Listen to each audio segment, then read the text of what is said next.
आषाढ़ अमावस्या के दिन अवश्य करें ये उपाय, पितृदोष से मिलेगी मुक्ति। आषाढ़ मास की अमावस्या तिथि को हिंदू धर्म में अत्यंत महत्वपूर्ण माना गया है। ये तिथि आध्यात्मिक, धार्मिक और तांत्रिक दृष्टिकोण से विशेष फलदायी होती है। इस दिन पितरों को तर्पण, श्राद्ध, पिंडदान तथा दान पुण्य करने से शुभ फल प्राप्त होते हैं। लेकिन साथ ही यह दिन इतना संवेदनशील भी होता है कि यदि कुछ गलतियां इस दिन की जाए तो इसके गंभीर और अशुभ परिणाम जीवन भर व्यक्ति को झेलने पड़ सकते हैं। इसलिए आवश्यक है कि हम इस दिन की धार्मिक महत्ता को समझते हुए कुछ विशेष सावधानियां रखें और गलतियों से बचें। पंचांग के अनुसार साल में कुल 12 अमावस्या तिथियां पड़ती है। इन्हीं में से एक है आषाढ़ माह की अमावस्या। इस बार आषाढ़ अमावस्या 25 जून दिन बुधवार को पड़ रही है। शास्त्रों में बताया गया है कि आषाढ़ अमावस्या के दिन जहाँ एक और हवन अनुष्ठान करने का बहुत महत्व माना जाता है, वहीं इस दिन पितरों के निमित्त तर्पण या श्राद्ध कर्म करने का भी विशेष स्थान मौजूद है। आषाढ़ अमावस्या के दिन कुछ कार्यों को भूलकर भी नहीं करना चाहिए, नहीं तो इससे पितृ नाराज हो जाते हैं और पितृ दोष भी लग सकता है। आसपास दिख जाए ये संकेत तो पता चल जाएगा कि पितृ नाराज है या फिर प्रसन्न। फिर आषाढ़ अमावस्या पर करें ये उपाय। जब हमारे पितृ नाराज होते हैं तो कितनी भी मेहनत करने पर शुभ फल की प्राप्ति नहीं हो पाती है। कमाया हुआ धन तेजी से खर्च होने लगता है। अगर पितृ नाराज हो जाते हैं तो हमारे घर की तरक्की रुक जाती है, जिसका प्रभाव वंश पर भी पड़ता है। वहीं पितृ को प्रसन्न करने के लिए अमावस्या का दिन बेहद ही उत्तम माना जाता है। वहीं कई ऐसे संकेत हमें मिलते हैं जिससे ये पता चलता है कि पितृ नाराज है। क्या है वह संकेत? पितृ को प्रसन्न करने के लिए क्या उपाय करना चाहिए? आषाढ़ अमावस्या 2025 तीसरी व शुभ मुहूर्त। वैदिक पंचांग के अनुसार आषाढ़ माह के कृष्ण पक्ष की अमावस्या तिथि की शुरुआत 24 जून को सुबह 6:59 पर होगी। वही तिथि का समापन 25 जून को दोपहर 4 बजे होगा। ऐसे में उदय तिथि के अनुसार आषाढ़ अमावस्या 25 जून को मनाई जाएगी। नंबर 1, काले कपड़े पहनना। इस दिन काले या बहुत गहरे रंगों के वस्त्र धारण करना वर्जित माना गया है। काला रंग तामसिक ऊर्जा को आकर्षित करता है। आषाढ़ अमावस्या तांत्रिक शक्तियों के जागरण का समय होता है। ऐसे में गहरे या काले रंग नकारात्मकता को आमंत्रित करते हैं। नंबर 2, यदि आपके कार्यों में लगातार बाधाएं आती है, जो भी काम शुरू करते हुए बीच में ही अटक जाता है, किसी भी कार्य में सफलता नहीं मिलती, तो ये भी पितरों की नाराजगी का कारण माना जाता है। नंबर 3, यदि घर के आंगन में पीपल का पौधा उग जाता है तो इसे अशुभ माना जाता है। धार्मिक मान्यताओं के अनुसार पितरों की नाराजगी के कारण घर के अंदर पीपल का पौधा लगता है। नंबर 4, घर के किसी जातक की विवाह में देरी हो रही है या फिर रिश्ते बार बार लगकर टूट जा रहे हैं, तो समझ जाइए पितृ आपसे नाराज है। इसके अलावा जब बात बात पर घर परिवार में विवाद खड़ा हो जाए, गृह कलेश बढ़ जाए, तो समझ जाना चाहिए कि घर में पितृ दोष है और पितृ आपसे नाराज है। नंबर 5, घर का कोई ना कोई सदस्य अचानक दुर्घटना का शिकार हो रहा है या फिर किसी रोग से पीड़ित हो रहा है, तो इसे भी पितरों की नाराजगी का संकेत माना जाता है। इसके अलावा पितरों की नाराजगी के कारण आपको अचानक से धन हानि हो सकती है।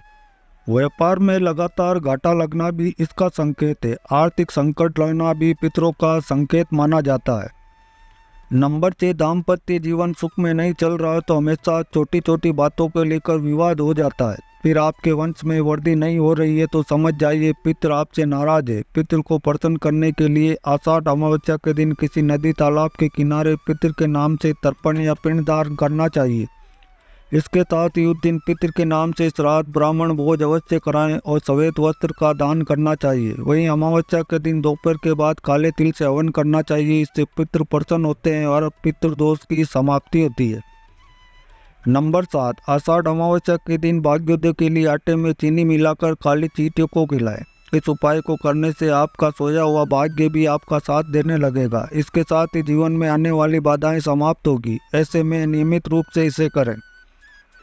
नंबर 8, आषाढ़ अमावस्या के दिन सुबह पितरों की पूजा करें और गाय, कुआ, कुत्ता, चिड़िया के लिए दाना डालें और पानी का प्रबंध करें। मान्यता है कि ऐसा करने से पितृ प्रसन्न होते हैं, साथ ही पूर्वजों की आत्मा को शांति मिलती है। नंबर 9, यदि आप जीवन में पितृदोष का सामना कर रहे हैं तो आषाढ़ अमावस्या पर स्नान ध्यान के बाद दक्षिण दिशा में मुख करके काले तिल मिश्रित जल से अर्घ्य दें। इस समय पितरों का ध्यान कर गलतियों के लिए क्षमा याचना करें। इससे इंसान को सभी परेशानियों से मुक्ति मिलती है। आइए अब जान लेते हैं आषाढ़ अमावस्या के दिन भूलकर भी किन गलतियों को नहीं करना चाहिए। नंबर 1, भिखारियों, ब्राह्मणों और जरूरतमंदों को खाली हाथ लौटाना। दान की भावना को इस दिन सर्वोपरि माना गया है। अगर कोई व्यक्ति इस दिन दान मांगने आता है और आप उसे खाली हाथ लौटा देते हैं तो यह अत्यंत ही अशुभ माना गया है। दान के बिना अमावस्या तिथि अधूरी मानी जाती है। खासकर आषाढ़ अमावस्या पर अन्न, जल, वस्त्र, तिल, कुसा, घी आदि का दान अवश्य करें। नंबर 2, तुलसी के पौधे को स्पर्श करना। अमावस्या तिथि को तुलसी माता को छूना वर्जित माना गया है। इस दिन तुलसी विश्राम में रहती है। उन्हें स्पर्श करने या फिर जल अर्पित करने से उनके अपमान का दोष लग सकता है।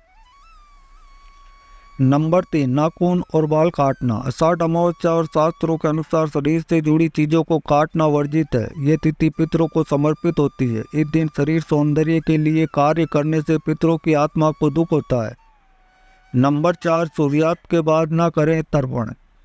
कई लोग दिन भर के कार्यों में व्यस्त होकर तर्पण को टालते हैं और सूर्यास्त के बाद करने लगते हैं, जो शास्त्रों के अनुसार अनुचित है। सूर्य अस्त के बाद पितरों को जल अर्पित करने से तर्पण का प्रभाव समाप्त हो जाता है। नंबर 5, पशु पक्षियों से क्रूरता करना। इस दिन किसी भी जीव जंतु को चोट पहुंचाना, उन्हें डराना, मारना अथवा कष्ट देना पाप माना गया है। ऐसा करने से पुण्य का क्षय होता है और व्यक्ति पर पितृदोष के साथ पाप भी चढ़ता है। नंबर 6, तंत्र मंत्र से बचें। यह तिथि तांत्रिक क्रियाओं के लिए प्रभावशाली मानी जाती है, लेकिन आम जन को इससे दूर रहना चाहिए। बिना जानकार के किए गए तांत्रिक प्रयोग जीवन में उल्टा असर डाल सकते हैं और दुर्भाग्य को बढ़ा सकते हैं। नंबर 7, इस दिन झाड़ू नहीं खरीदनी चाहिए। ऐसा करने से माँ लक्ष्मी नाराज हो सकती है। नंबर 8, दाम्पत्य जीवन में रह रहे लोगों को किसी भी तरह का शारीरिक संबंध नहीं बनाना चाहिए। नंबर 9, सूर्य, चंद्र और पितरों को अर्घ्य न देना। ये तीनों ही तत्व इस दिन विशेष पूजनीय होते हैं। सूर्य उदय के समय चंद्रमा के दर्शन और पितरों को अर्घ्य देना आवश्यक होता है। इनका अनादर करने से कुल पर संकट आते हैं और संतान सुख में बाधा उत्पन्न होती है। नंबर 10, मांसाहार और मदपान करना। यह सबसे गंभीर गलती मानी जाती है। इस दिन मांसाहार, अंडा, मदिरा आदि का सेवन करना पूर्णतः वर्जित होता है। ऐसे आचरण से पितरों की आत्मा को ठेस पहुंचती है और ये राक्षसी प्रवृत्तियों को प्रबल करता है। इससे रोग, तनाव और कष्ट बढ़ते हैं। नंबर 11, अन्न का अपमान या व्यर्थ नाश करना।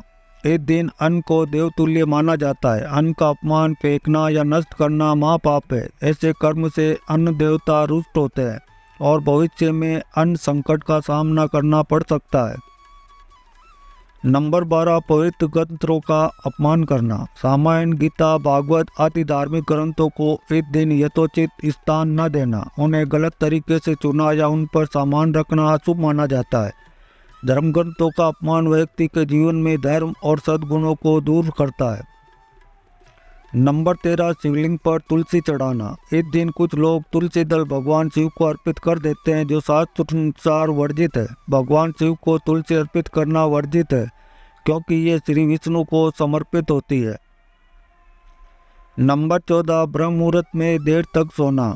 आषाढ़ अमावस्या पर सुबह जल्दी उठकर स्नान, ध्यान और पूजा करना अत्यंत ही आवश्यक होता है। यदि इस दिन व्यक्ति सूर्योदय के बाद तक सोता रहता है तो ये पितृदोष और दरिद्रता को बढ़ाता है। ब्रह्म मुहूर्त में उठना और आत्मशुद्धि का माध्यम है। ये काल देवताओं की आराधना और ध्यान के लिए सर्वोत्तम माना जाता है।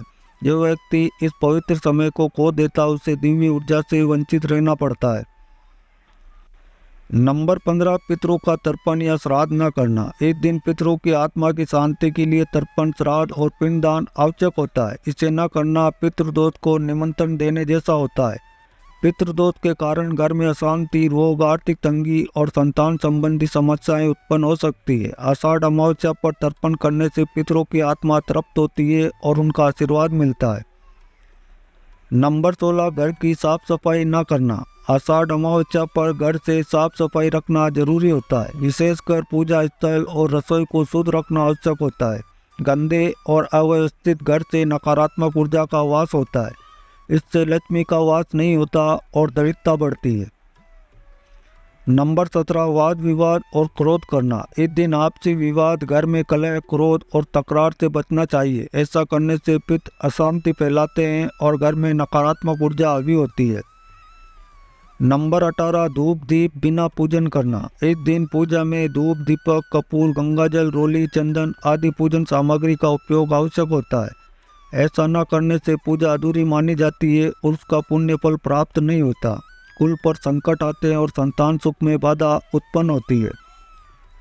नंबर 19, अपवित्र भोजन करना। बासी, तामसिक या बाजारू खाद्य पदार्थों का सेवन इस दिन पूरी तरह वर्जित होता है। ऐसे आहार से शरीर और मन में अशुद्धि फैलती है जो पुण्य कर्मों को निष्फल कर देती है। तो दोस्तों, आज के लिए बस इतना ही। उम्मीद करता हूँ आज की वीडियो आपको पसंद आई होगी। वीडियो के अंत तक बने रहने के लिए आपका